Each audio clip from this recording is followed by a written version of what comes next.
For the first time on Prime Time, Mr. Latrell Sprewell. Good evening, brother. How you living? What's going on, guys? How's everybody doing?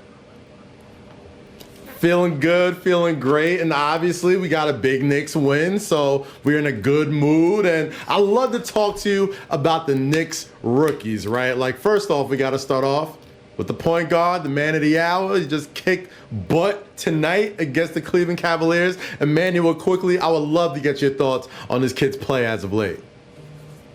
Oh, man, he's just, I mean, what can you say? I think the fans feel like myself. I mean, it's just the excitement that he brings to the game. He kind of reminds me of myself when I was coming off the bench for the Knicks, how he changed the tempo of the game. And that's what you want to see. I mean, you just see the talent level and what he brings to the table. And, I mean, the kid's so young. He's got an upside. To have him in the backcourt with Barrett is going to be nice for the Knicks. So I'm excited about what he brings to the table for sure. All right, his fellow classmate, we certainly love what IQ is doing, but Obi Toppin has given us some flashes of brilliance, battled through a little bit of an injury. Tonight he was solid. You can see where his game is expanding and he's growing. What are your thoughts on him? Well, same thing. Very explosive. You know, when he gets the ball in the open court, obviously he can finish well. You know, I just want to see where the growth goes with these guys. Like, how much work are they putting in? I know Tibbs working with them after practice, before practice, shoot around, what have you. So I just want to see how he's going to get better. I mean, he has a huge upside as well. I mean, the team is young. That's the great thing about what we have is a bunch of young guys that Tibbs can mold and kind of, you know, get them going in the right direction, give them some good habits as far as practicing and working out. So, you know, I just see a huge upside for all those young guys that we have right now. We'll take it. I'll take it, definitely. Now, Spree, Yeah, you touched on it earlier, but talking about that backcourt of the future. We saw a glimpse of it tonight between RJ Barrett and Immanuel Quickley. I mean, what are your thoughts on just that youth and that excitement? And, you know, you mentioned that, you know, Quickley kind of reminds you of yourself, of somebody who comes off the bench and just changes the energy when they get in. When you see Quickley and Barrett together cooking like that, what can Knicks fans expect in the future when you see them paired up?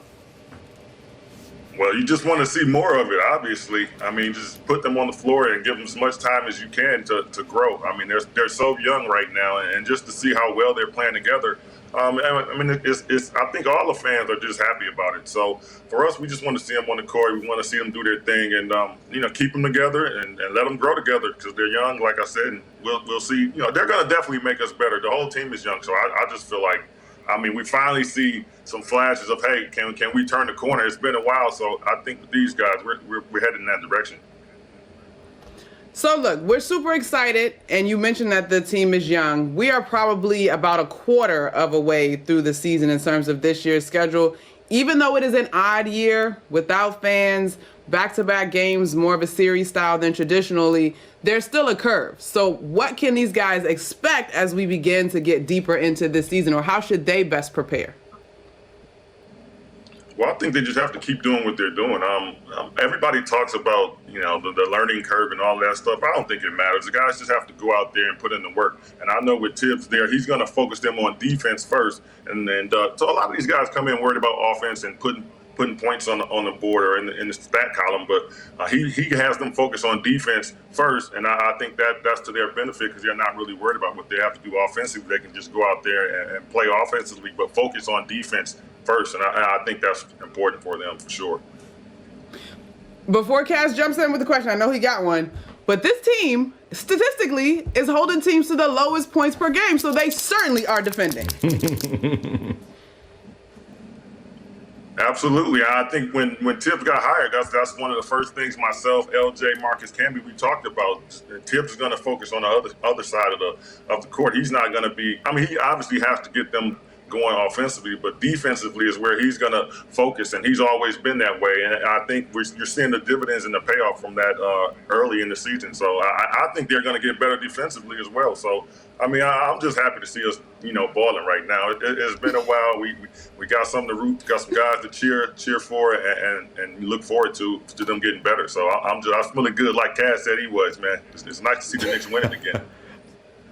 I know that's right, Spree. I know that's right. Let's talk about the league just in general, right? The Knicks take on the Clippers this Sunday afternoon on MSG Network, and they're currently losing some players due to COVID tracing. I think Paul George and Kawhi Leonard just sat out a few games. They might be available Sunday, and it speaks to a larger issue with the entire league going on right now. What are your thoughts on how the NBA is handling the scheduling with some players being out, some games being rescheduled, and just the topsy-turvy sort of world we're sort of living in during this pandemic?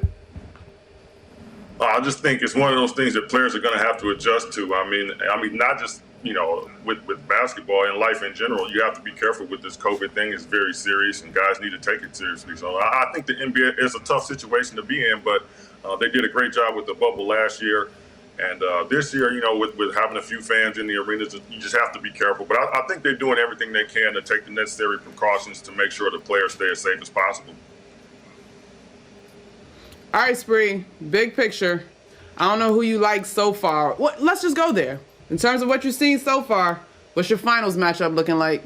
That's a tough one. Early, if I had to call it early, I'm liking the Lakers, obviously. In the East, I don't know. It's tough. The Bucks didn't get off to the start I thought they would, but I think they'll be there in the end. And with the trade getting the big three over, I hate to say it, over in Brooklyn, but I mean, if those guys get rolling with the talent that they have, it could easily be Brooklyn and LA. But we'll see. That would be the two teams I would go with right now, even though it's early. They ain't playing no defense over there, but go ahead. Now, Spree, I know we spoke, this is a family show. We spoke off the air about Matt LaFleur not giving it to Aaron Rodgers, the MVP, to go on up on fourth down. I don't want to bring up no bad memories, so let's fast forward. Give me a Super Bowl pick between the Buccaneers and the Kansas City Chiefs. Well, I'm going with the Chiefs, man. I'm a huge fan of the Chiefs and what they're able to do offensively. So I think it's Kansas City all the way. I mean, the Bucs they're tough, and they obviously deserve to be there. I mean, it's like even though I think the Packers should have won that game, but if you ask me, I think it's Kansas City for sure.